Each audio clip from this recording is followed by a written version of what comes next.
Today in this video, we're going to talk about equity marketing, and we talk about formulas. We talk about other assets that we can add to a transaction to make the deal fit for all parties. So let's get into it and see exactly what I'm talking about, and I will use a specific example. And as Bob Steele says, there's over 300 ways to buy and sell real estate, and cash is only one way. Cash to loan is only one way.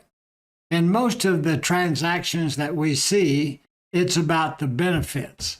What are the benefits to the buyer and the seller? Today we're going to talk about the Overtrade formula. And this is just one of many formulas that are in the book, Overtrade and Paper Out, or Overtrade and Cash Out. Now that kind of sounds like a big term. That sounds a little bit intimidating, to overtrade and paper out. Just exactly what does that mean? What we're really trying to do when we're working with the client is to better the client's position. It does not matter if that's just price, or if that's terms, or if that is a long-term designed plan for cash flow and retirement. Our formulas are all designed to better the client's position. Here is an investment property, and this is just a hypothetical piece of property just to show one scenario on how the overtrade and cash out or paper out formula would work. So let's say that we have an offer that comes in, and you can see the offer on the screen. Well, the good thing is there's $120,000 cash. The thing that sounds kind of ominous is the $200,000 piece of vacant land. So immediately that conjures up the idea that, what am I going to do with that piece of land? I don't want the land, but you have a good broker that's able to say, you know, we could probably move through the land another term. We could probably sell the land. You could probably finance the land and create the cash flow that you're looking for. So there's a lot of things that we could probably do with the land. And also, the buyer is offering an $80,000 carryback note. In other words, the buyer is going to be making monthly payments. That's really good. And the $120,000 cash, that'll pay the debt. And so now we've got a $200,000 vacant piece of land that we have to do something with. We could finance it for somebody. We could keep it. We could use it in a larger transaction. We could move up to a bigger transaction like a shopping center, maybe, or a small motel, or an apartment building.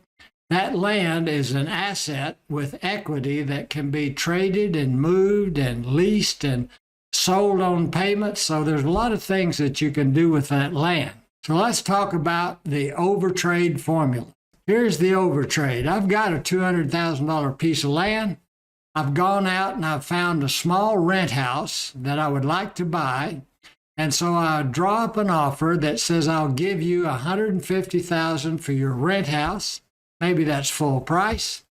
And I've got a $200,000 piece of land, hence the term Overtrade. So now I would like for you to give me back a note secured by the land for $50,000. Why would my seller of the small house do that?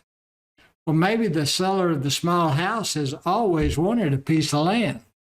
Maybe the seller of the small house is out of state, does not want the house, does not want the rental, does not want to mess with the management.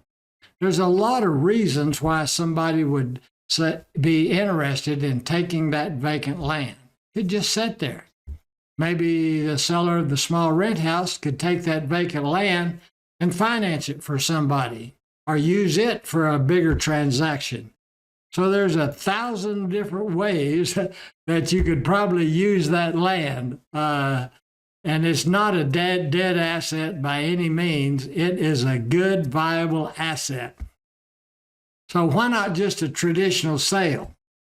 What if the seller of the rent house, the $400,000 rent house, said, well, to the buyer, why don't you just go sell the land and bring me the cash?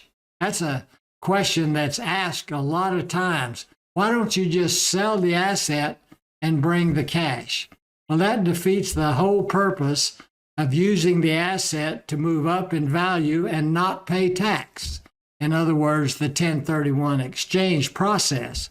So it could be as simple as this. This is the offer that was presented, and I want to sit down with my seller to see if this offer, as it's presented, fits into the seller's needs and wants and desires, and if we can make this idea or this offer work.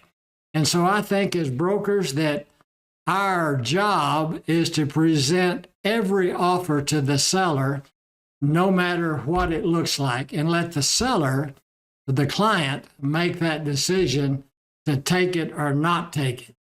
So there's over 300 ways to buy and sell real estate. Cash is only one way.